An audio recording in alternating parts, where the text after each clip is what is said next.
Brothers and DC Films recently announced the cancellation of two of their upcoming movies. The Trench, which is a spin-off of the Aquaman film featuring the demented sea creatures that you kind of saw in various moments of that movie, and New Gods, which was a film that was going to be directed by Ava DuVernay about Jack Kirby's fourth world characters living on New Genesis and Apocalypse, and it would have featured Mr. Miracle and Big Barda and Granny Goodness and Darkseid as the main antagonist. How were you going to prioritize movies that no one was asking for over another Justice League film? That's what I don't understand mostly from all of this. No one was asking for a Trench movie. That money for the pre-production, that could have been spent on something way more entertaining, like maybe finishing the Flash movie that you guys put in development hell for the last few years. And New Gods, it would have been fine if you didn't have if Zack Snyder wasn't trying to make Darkseid work too early in Justice League movies.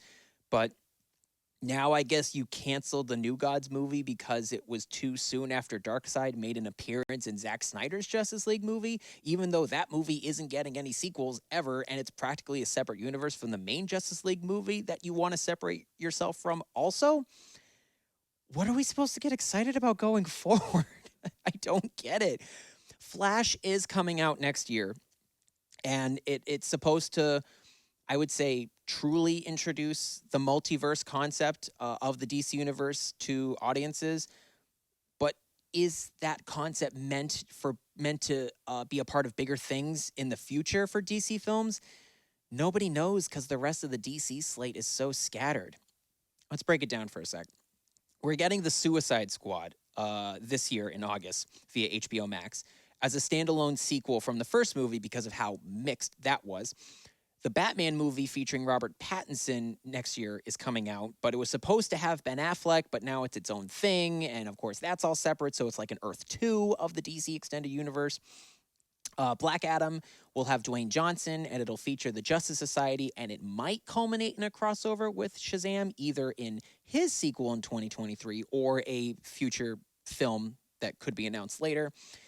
But it's not a guarantee if nobody likes Black Adam or people don't show up to see Shazam 2, just like that was the case for the first movie. Aquaman 2 is coming out also next year, but it already feels kind of weird with the whole Amber Heard situation. And we're also getting an animated DC Super Pets movie. So in 2022, that's 5 films where 2 of them are going to be totally unrelated to the DC Extended Universe and the other 3 in any way. We as fans appreciate there being a plan of some kind. Even if there's a bump in the road, like, say, for example, Marvel's Phase 2, Thor: The Dark World, you could consider that kind of a hiccup in regards to the overall MCU and all 23 current films that have been released. That's kind of a hiccup.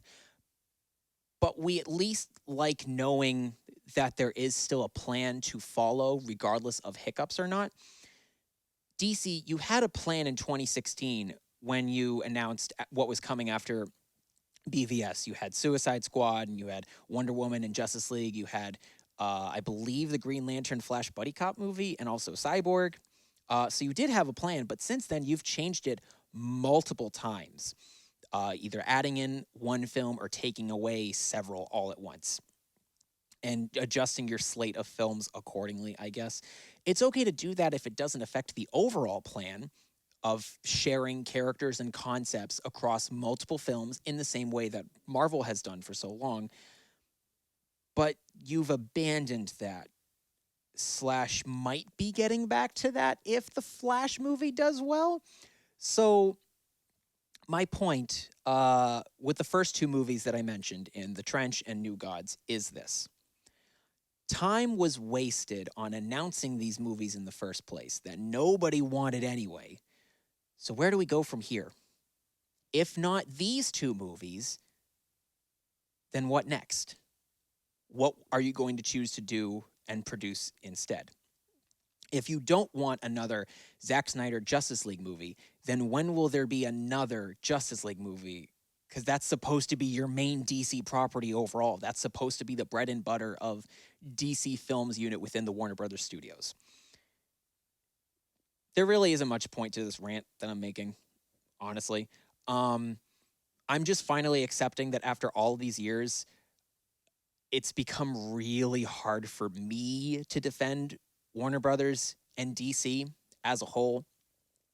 The amount of times I would be in a cafeteria and people would talk about, DC sucks compared to Marvel, and I'm sitting here defending, no, they've got a plan. It's all going to come together. Justice League is going to be great. They can't screw it up. They had to have learned from their previous mistakes.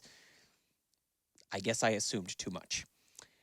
In the Lego movie franchise, we've seen Warner Brothers take characters from their other film properties and put them in the same story. This was most apparent in the Lego Batman movie by taking a whole bunch of villains, Lego Joker teaming up with Lego Voldemort, the Lego not Daleks, Lego Agent Smiths from The Matrix, even Lego King Kong and Sauron from Lord of the Rings. We've seen them all team up together in specifically the Lego Batman movie. They did this to a certain degree with Lego movie, but mostly Batman here.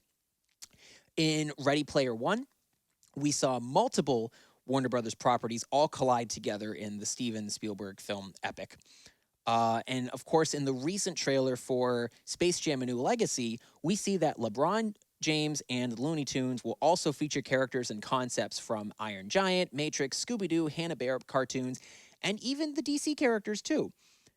So why is it so difficult for DC Films themselves to actually cross over their characters and concepts when that's the one property that Warner Brothers has that's supposed to do that? That's what comic books is. While Warner Brothers is okay with literally smashing everything they have together in one movie, why can't we actually get that in the franchise that we wanted to happen in? I don't know if too many people were asking for Bugs Bunny to team up with Superman. I don't think that was on everyone's bucket list before they died. I love DC. I've talked about it numerous times. I love what the DC animated universe did. I love what the films, the direct-to-DVD films have done, even if those were, separate stories and such. But it's so hard to defend their films when their animated movies and their CW TV shows are all doing a much better job of understanding the characters that they have to play with and making them all cross over at any given moment compared to what the films are doing. DC, do better. Let me know what you guys think in the comments down below. Like the video, share it with all your friends, subscribe to us on YouTube if you haven't already done so, and make sure that you follow the Zenden Studios on Twitch because that's where Knights of the Dirty Table airs every Friday live at 5. We will see you there. Whoa! Welcome to the end of the Knights of the Dirty Table video that you just watched. Thank you so much for watching. If you haven't already done so, make sure you subscribe to our channel, like our video, share with all your friends, and catch our live stream every Friday live at 5, only on the Zenden Studios Twitch channel. I gotta go wander off into space. See ya! Whoa! Whoa!